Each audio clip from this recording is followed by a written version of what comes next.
Speaking of shootings and killings and crimes, yesterday a gunman killed 6 and subsequently surrendered to police. Harris County Precinct 4 Constable's Office says that a man identified as 33-year-old Ron Lee Haskell shot 7 family members, 2 adults and 5 children. The 2 adults were 39 and 33. The children were 2 boys, 13 and 4 years old, and 3 girls, 15, 9, and 7. He ultimately surrendered to police after an hours-long standoff. Investigators say that all of the victims were family members. Initially, it was reported that the victims were the shooter's children. Later, it was reported that they were related, but he is not the father of any of these children.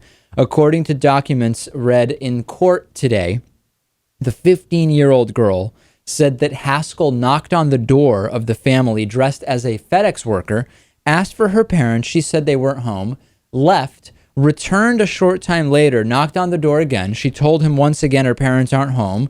Once Haskell told her his name, the girl said, "Oh, I recognize that that's my ex-uncle," and tried to close the door.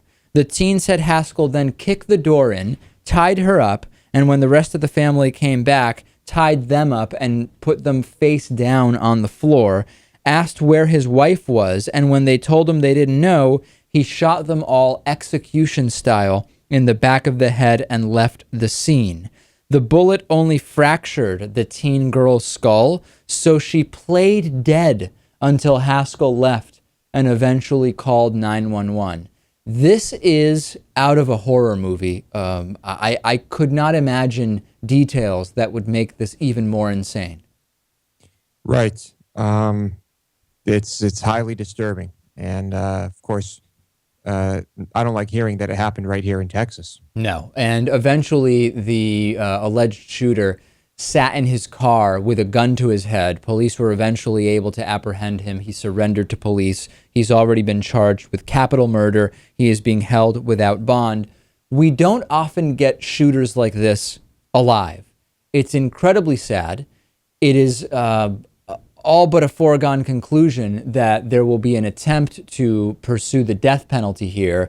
And in light of the film I just recommended, Into the Abyss by Werner Herzog, I do wonder, I mean, just with all of these cases, this is such a heinous crime. And I still don't think that the death penalty is something that we should have. He should, number one, be forced to live the rest of his life if he is found guilty with the knowledge that he committed this crime and now has to spend the rest of his life in prison. And I still see, even in these cases, you know, I admit maybe I would feel differently if it was my family that was victimized here. But if you watch Into the Abyss, you'll see that even for the family of victims, it is not always some great big cheerleading, we feel like justice was done situation when the death penalty is carried out. I still think that it is not a penalty that the United States should employ. Right. People have, I think, skewed, perceptions of revenge and what it really means. This is Texas. Of course, they're going to kill this guy. But I've said before that I think life in prison is a penalty worse than death.